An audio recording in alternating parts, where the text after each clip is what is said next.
अस्सलाम वालेकुम वरहमतुल्लाहि वबरकात। अल्लाह के नाम से शुरू जो बड़ा मेहरबान और निहायत रहम करने वाला है। मैं हूं मोहम्मद हफ़ीज़ अंसारी और आप देखना शुरू कर चुके हैं द पॉलिटिकल। तो पहले मैं माज़रत चाहूँगा कि 3-4 दिन लगातार मैंने इस चैनल में वीडियो अपलोड नहीं की, क्योंकि कुछ फैमिली में मैं थोड़ा सा बिजी था अपने बाल बच्चों में। बट आज की खबर सुनकर आप भी खुश हो जाएंगे और आपका भी सारा गिला शिकवा दूर हो जाएगा, क्योंकि अमित शाह के मुंह पर किसी ने पेशाब किया है, किसी ने जूतों का माला पहनाया है। रही सही कसर महेंद्र सिंह धोनी ने पूरी कर दी और मोदी जी की इज्जत और बीजेपी की वाट पूरे पंजाब के लोगों ने लगा दी है। सो अभी की वीडियो बहुत इंटरेस्टिंग होने वाली है, तो वीडियो को पूरा देखिएगा। लेकिन सबसे पहले बात पंजाब की करते हैं। देखिए, पंजाब के कुल 5 बड़े इलाकों में नगर निगम के चुनाव हुए हैं, जिसे आप म्यूनसिपैलिटी इलेक्शन बोल सकते हैं। तो उसमें बीजेपी का लगभग सुपड़ा साफ हो चुका है। सबसे पहले जलंधर में कुल 85 सीटों पर चुनाव हुए थे, जिसमें आम आदमी पार्टी को 38 सीट, कांग्रेस को 25, बीजेपी के 19, बीएसपी का 1 और 2 निर्दलीय जीते। अब यहाँ पर देखिए, नगर निगम अध्यक्ष बनाने के लिए कुल 43 सीटों की जरूरत पड़ेगी। तो यहाँ पर आम आदमी पार्टी और कांग्रेस मिलकर अपना जलंधर में नगर निगम अध्यक्ष बना लेगी और बीजेपी सिर्फ और सिर्फ धूल फाकती रह जाएगी।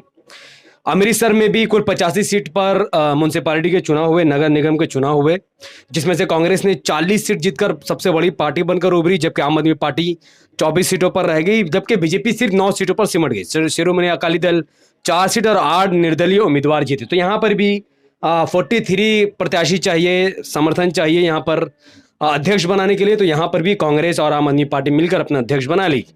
सेम पटियाला में भी यही कांड होते हुए दिखा। 53 सीटों में आम आदमी पार्टी ने अकेले 43 सीटें जीतकर बीजेपी और कांग्रेस दोनों को झटका दिया है, जबकि बीजेपी 4 सीटों पर सिमटी। कांग्रेस का उससे बुरा हाल, 2 सीट पर शिरोमणि अकाली दल का उससे बुरा हाल, 3 सीट और 1 आजाद उम्मीदवार। यहाँ पर 27 सीट चाहिए पटियाला में नगर निगम अध्यक्ष बनाने के लिए। तो आम आदमी पार्टी के पास ऑलरेडी 43 सीटें हैं, तो उनको जरूरत नहीं पड़ेगी यहाँ पर किसी का सपोर्ट लेने के लिए। इवन लुधियाना के 95 सीट में भी काफी इंटरेस्टिंग मुकाबला हुआ, जहां पर आम आदमी पार्टी 41 सीटें जीतकर लुधियाना की सबसे बड़ी पार्टी बनकर उभरी, जबकि कांग्रेस 30 सीटों पर अपना खाता खोल पाई। बीजेपी 19 सीटों पर सिमट गई, शिरोमणि अकाली दल 2 सीट पर सिमट गई और 3 अन्य उम्मीदवार जीते। यहाँ पर 46 सीट चाहिए नगर निगम अध्यक्ष बनाने के लिए, जबकि आम आदमी पार्टी और कांग्रेस मिलकर यहाँ पर अपना नगर निगम अध्यक्ष बना ली है। फगवाड़ा में भी कुछ यही हाल दिखा। 50 नगर निगम सीटों में से 20 सीट पर कांग्रेस जीती, आम आदमी पार्टी 13 सीट पर, बीजेपी 4 सीटों पर सिमट गई, शिरोमणि अकाली दल 4 सीट पर सिमट गई, बीएसपी 3 सीट पर टिका रही, जबकि 6 निर्दलीय जीते। यहाँ पर भी 26 सीट चाहिए अपना नगर निगम अध्यक्ष चुनने के लिए। तो यहाँ पर कांग्रेस और आम आदमी पार्टी मिलाकर अपना नगर निगम अध्यक्ष चुन लेगी। यानी टोटल 5 बड़े शहरों में जो नगर निगम के चुनाव हुए हैं, वहां पर आम आदमी पार्टी और कांग्रेस की जीत हुई है, जबकि भारतीय जनता पार्टी का वहां पर लगभग सुपड़ा साफ हो चुका है। भारतीय जनता पार्टी को बहुत बड़ा झटका लगा है।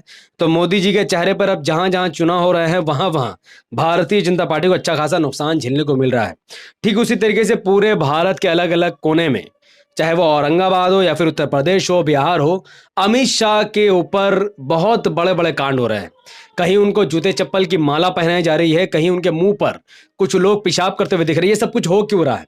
क्योंकि अमित शाह ने कथित तौर पर बाबा साहब अम्बेडकर का अपमान किया, राज्यसभा में खड़े होकर ये कहते हुए कि लोग अब बाबा साहब अम्बेडकर अम्बेडकर अम्बेडकर अम्बेडकर करते रहते हैं। तो ये बहुत बड़ा अपमान था बाबा साहब अम्बेडकर को लेकर। ऐसा दलित कम्युनिटी को लगता है, मुस्लिम समाज को लगता है, जो लोग खुले तौर पर फिलहाल अमित शाह के खिलाफ विरोध प्रदर्शन कर रहे हैं। तो जूते के चप्पल का माला तो समझ में आता है, लेकिन एक गृह मंत्री के मुंह के सामने खड़े होकर पेशाब करना, ये तो भाई मतलब समझ से ही काफी परे है।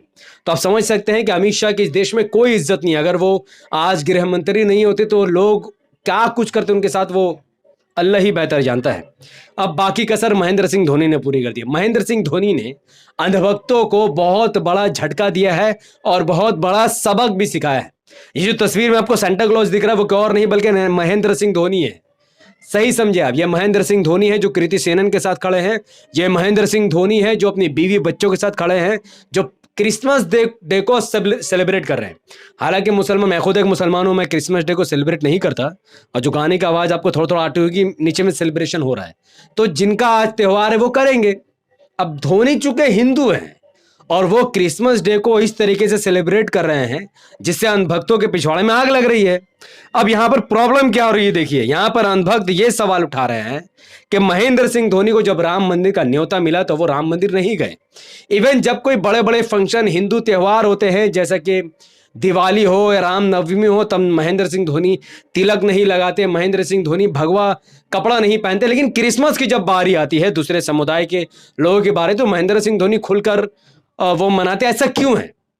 तो देखिए इसका सबसे बड़ा रीजन यह है कि महेंद्र सिंह धोनी ये बात जानते थे कि राम मंदिर जबरदस्ती मुसलमानों की मस्जिद को तोड़कर बनाई गई है, वहां पर कोई मंदिर नहीं था, ये सुप्रीम कोर्ट ने भी माना है।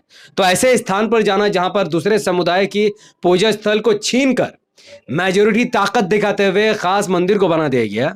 इसीलिए महेंद्र सिंह धोनी राम मंदिर का न्योता मिलने के बावजूद भी बॉलीवुड सेलिब्रिटी की तरह नहीं गए, वो घर ही में रह गए।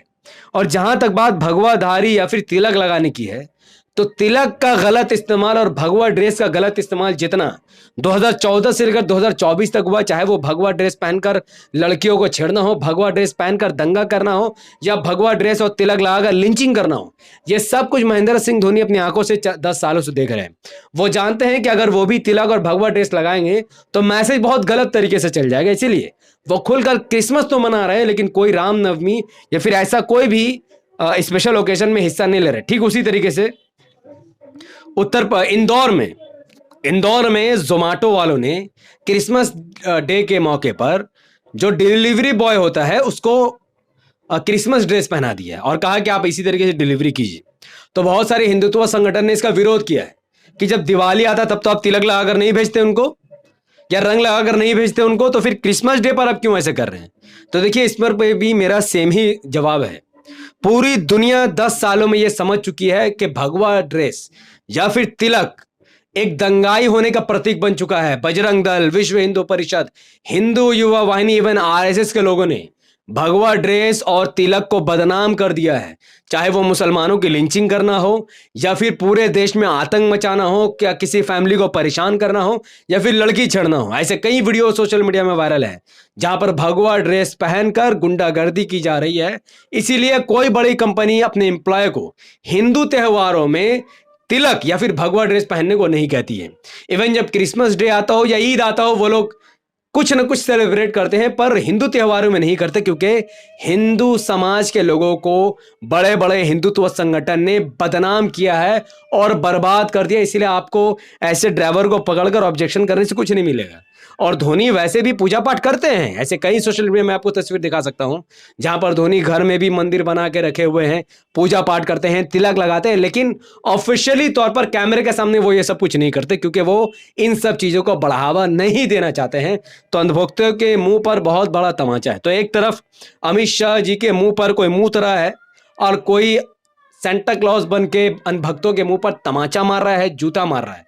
और उससे ज्यादा एक बड़ी कसर मोदी जी ने पूरी कर दी है। जिस हलाल मीट को लेकर हिंदुत्व संगठन झगड़ा करते हैं कि हलाल मीट को बैन कर देना चाहिए, यहां पर मोदी जी ने 22 से ज्यादा विदेशों में हलाल मीट भेजने का ऐलान किया है।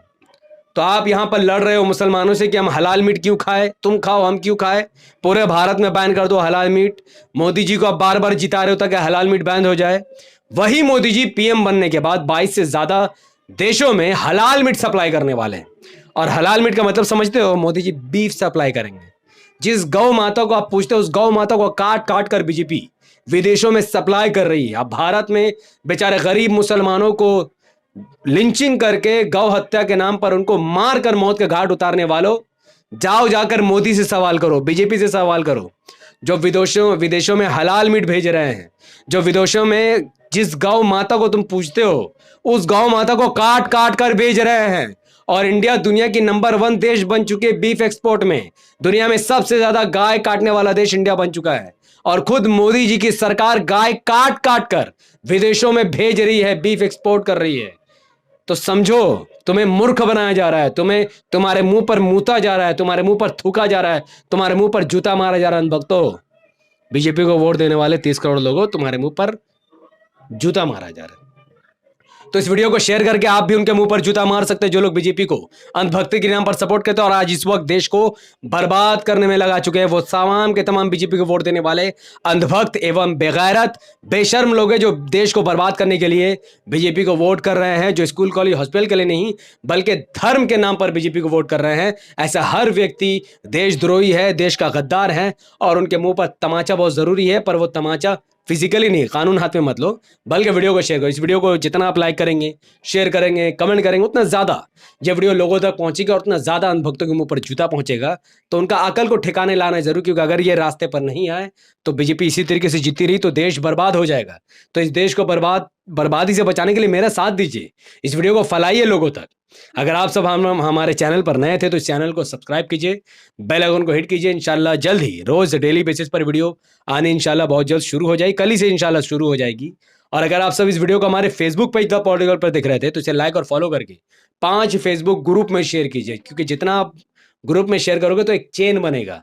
लगातार 1 से 2, 2 से 20, 20 से 200, 200 से 2000 और 2 लाख लोगों तक वीडियो को पहुंचाने में हेल्प मिलेगी। बहुत बहुत शुक्रिया, मिलते हैं अगले वीडियो में, तब तक अस्सलाम वालेकुम रहमतुल्लाहि व बरकातहू। मैं था मोहम्मद हफीज अंसारी और आप देख रहे हैं द पॉलिटिकल।